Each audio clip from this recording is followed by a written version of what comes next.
Assalamualaikum warahmatullahi wabarakatuh. Bismillahirrahmanirrahim. Hamdan wa syukrulillah ba'du.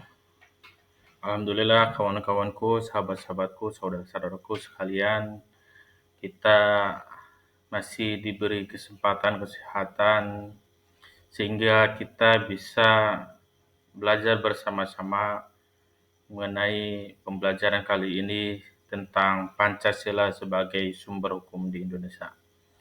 Fondasi filosofis dan ideologis sistem hukum nasional. Oke, langsung saja pada materi kali ini, yaitu sejarah dan lahirnya Pancasila.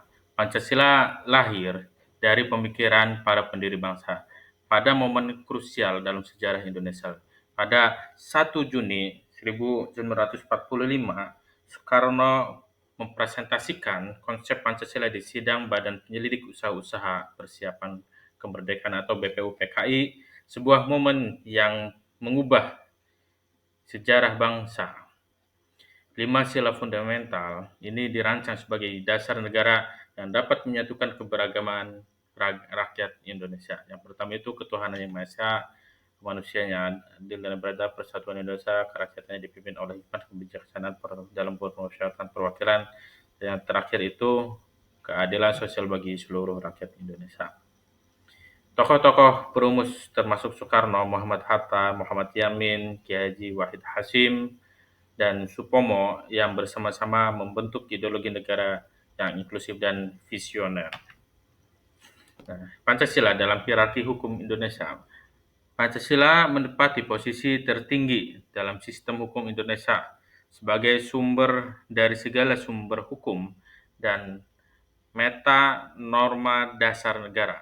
Semua peraturan perundang-undangan harus bersumber dan berlandaskan nilai-nilai Pancasila, menjadikan yang tidak dapat ditinggalkan dalam setiap aspek kehidupan bernegara. Ya, pertama itu Pancasila, yang kedua UUD 45, yang ketiga ada TAP MPR, yang keempat itu ada Perpu atau perganti undang-undang, peraturan pemerintah pengganti Perpu, yang kelima ada peraturan pemerintah, yang keenam ada Perpres atau Perda.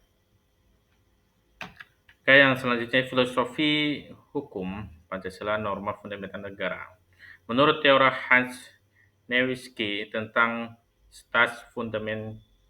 fundamental norm, Pancasila merupakan norma dasar negara yang menjadi landasan filosofis dan ideologis dalam pembentukan seluruh peraturan hukum di Indonesia.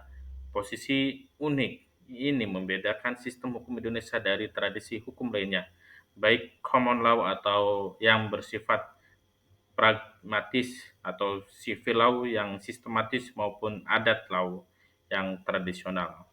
Keunikan sistem hukum di Indonesia itu Pancasila memberikan karakteristik khusus pada hukum Indonesia yang menggabungkan nilai-nilai universal kemanusiaan dengan kearifan lokal Nusantara.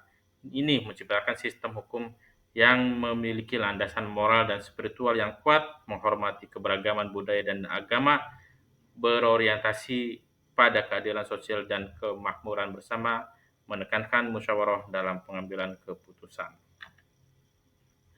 Penerapan nilai-nilai Pancasila dalam peraturan perundang-undangan itu yang pertama ada prinsip universalitas.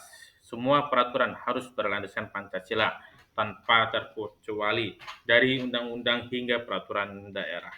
Yang kedua ada tantangan konkretisasi, mengubah nilai abstrak Pancasila menjadi norma hukum yang jelas, spesifik, dan dapat dilaksanakan oleh instansi terkait. Yang ketiga, upaya operasionalisasi.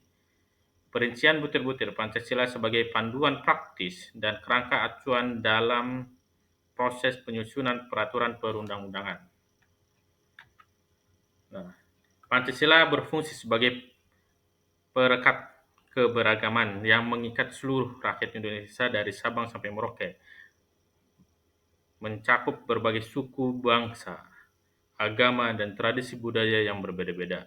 Sejarah membuktikan kekuatan Pancasila dalam menghadapi ancaman ideologi lain pada tahun 1965 ketika G30S PKI berusaha menggantikan Pancasila dengan ideologi komunis, rakyat Indonesia secara bulat menolak dan mempertahankan Pancasila sebagai fondasi negara.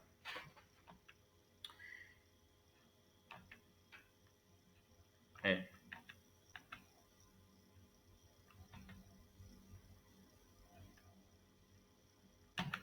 Oleh kesimpulannya, Pancasila adalah sumber hukum tertinggi secara filosofis dan ideologis bagi bangsa Indonesia.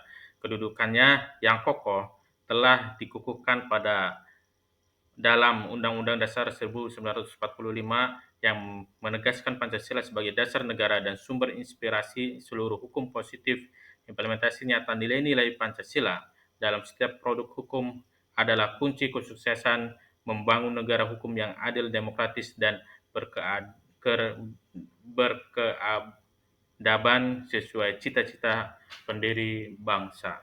Mari kita jaga dan internalisasi nilai-nilai Pancasila dalam setiap tindakan, kebijakan, dan norma hukum. Dengan demikian kita terus membangun Indonesia yang lebih adil, sejahtera, dan bermartabat bagi seluruh anak bangsa.